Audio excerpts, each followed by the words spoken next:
Assalamualaikum warahmatullahi wabarakatuh. Nama saya Alvin Rizky Dwi Prastio dengan NPM 2506071009. Saya akan mempresentasikan tugas mata kuliah Bahasa Indonesia, makalah analisis kesalahan berbahasa dalam karya tulis ilmiah, pengaruh literasi digital dan minat baca terhadap motivasi belajar generasi Z. Penulis asli Sri Lestari Mela Yunianti dan Dia Fadilah, Universitas Lampung tahun 2024. Dalam pembahasan ini, saya menggunakan metode deskriptif kualitatif dengan langkah-langkah. Pertama, mengidentifikasi data, yaitu dengan cara menuliskan kesalahan atau kalimat yang terdapat kesalahan dalam karya tulis ilmiah, pengaruh literasi digital, dan minat baca terhadap motivasi belajar generasi Z. Kedua, klasifikasi kesalahan. Saya mengelompokkannya menjadi 5 bagian. Yang pertama ada ejaan yang sesuai dengan PUEBI. Kedua, ada penulisan huruf. Ketiga, kalimat tidak efektif. 4, kesalahan paragraf. Dan kelima, penggunaan unsur serapan. Lalu langkah selanjutnya ada analisis dan perbaikan. Saya menganalisis dalam bahasa saya sendiri dan melakukan perbaikan sesudah analisis. Dan yang terakhir ada interpretasi hasil. Kesalahan pertama terdapat pada kalimat hasil penelitian menunjukkan bahwa secara simultan literasi digital dan minat baca berpengaruh terhadap motivasi belajar mahasiswa dengan nilai signifikasi sebesar 0,000 dan kontribusi sebesar 46,2%, serta variabel literasi digital berpengaruh positif terhadap motivasi belajar mahasiswa. Terdapat pada bab abstrak. Kesalahan terdapat pada spasi sebelum koma, yang seharusnya tidak ada karena tidak sesuai dengan PUEBI. Lalu selanjutnya ada kalimat terlalu panjang dan menggabungkan beberapa hasil analisis tanpa jeda. Berikut hasil setelah perbaikan. Hasil penelitian menunjukkan bahwa secara simultan literasi digital dan minat baca berpengaruh terhadap motivasi belajar mahasiswa dengan nilai signifikansi 0,000 P lebih kecil dari 0,05 dan kontribusi sebesar 46,2%. Selain itu, variabel literasi digital berpengaruh positif terhadap motivasi belajar mahasiswa. Setelah perbaikan, pembaca dapat dilihat mendapatkan jeda setelah penyebutan hasil penelitian sebesar 46,2% dan di akhir titik, maka pembaca dapat memahami dengan sedikit lebih jelas atau setidaknya lebih mudah untuk dipahami. Lalu selanjutnya ada kesalahan kedua pada kalimat salah satu penggerak proses pembelajaran ialah motivasi belajar.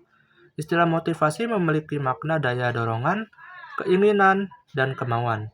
Motivasi merupakan proses internal yang mengaktifkan, menuntun, serta mempertahankan perilaku dari waktu ke waktu.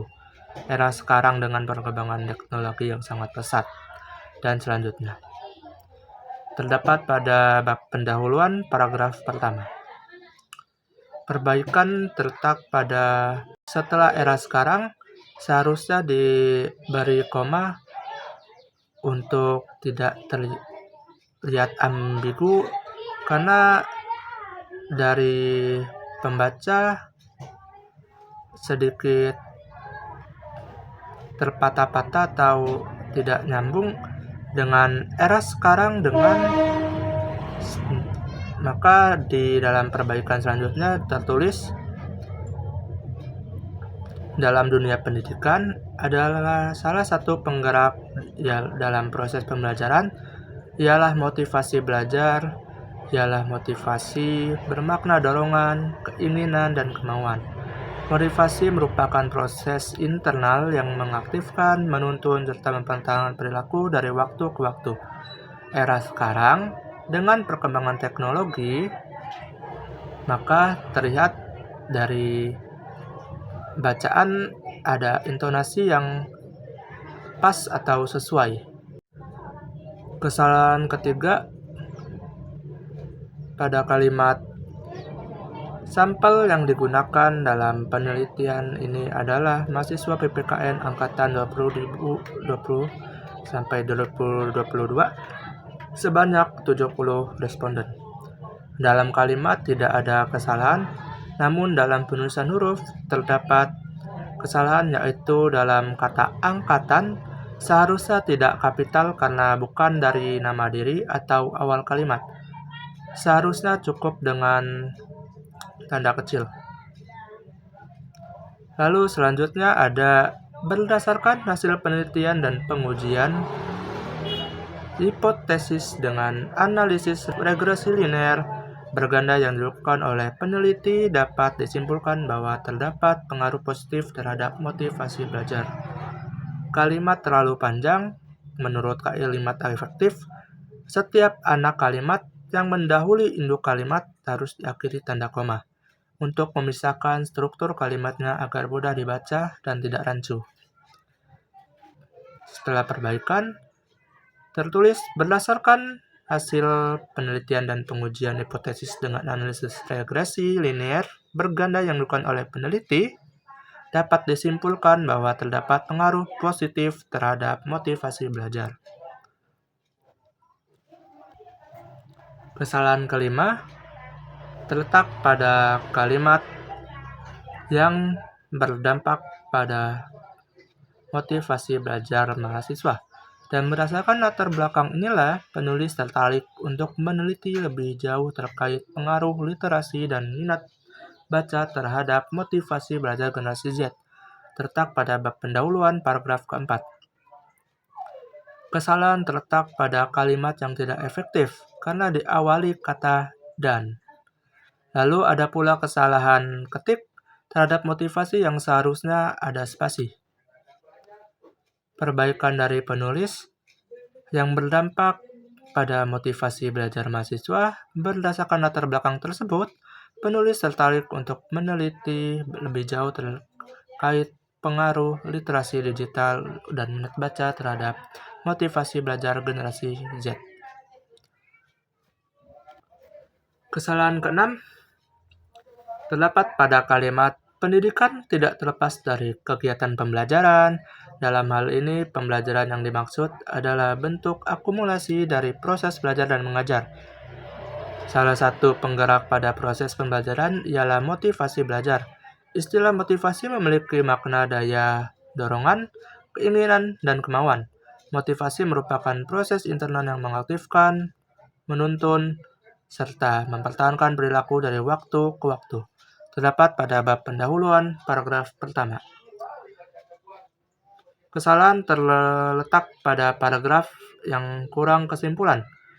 Paragraf berisi kalimat utama pada pendidik tidak terlepas dari kegiatan pembelajaran dan penjelas, tapi tidak ditutup dengan kesimpulan yang menegaskan kaitannya dengan motivasi belajar. Setelah perbaikan akan menjadi seperti pendidikan tidak terlepas dari kegiatan pembelajaran. Pembelajaran merupakan proses yang mencakup kegiatan belajar dan mengajar. Salah satu penggerak utama dalam pembelajaran ialah motivasi. Salah satu penggerak utama dalam pembelajaran ialah motivasi belajar yang berperan mengaktifkan, menuntun, dan mempertahankan perilaku belajar peserta pendidik. Selanjutnya, kesalahan ketujuh. Dengan menggunakan metode penelitian deskriptif, pendekatan kuantitatif, peneliti ingin terletak pada bab metode penelitian paragraf pertama. Ini termasuk kesalahan penggunaan unsur serapan dalam unsur serapan deskriptif yang dari bahasa Inggris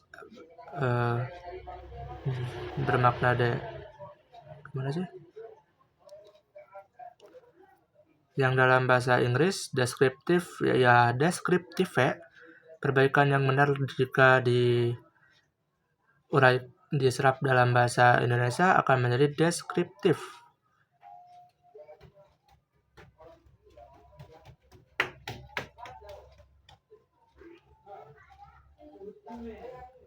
Bukan deskriptif. Ini mungkin termasuk kesalahan tik, namun ini juga masih dalam kesalahan unsur serapan karena deskriptif itu tidak ada.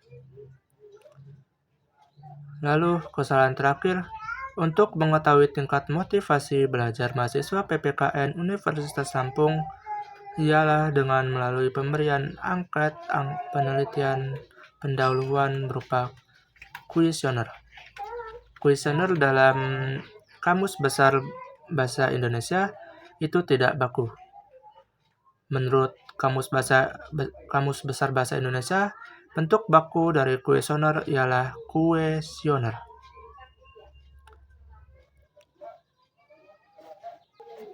Mungkin cukup sekian pembahasan dari saya. Saya akhiri. Wassalamualaikum warahmatullahi wabarakatuh.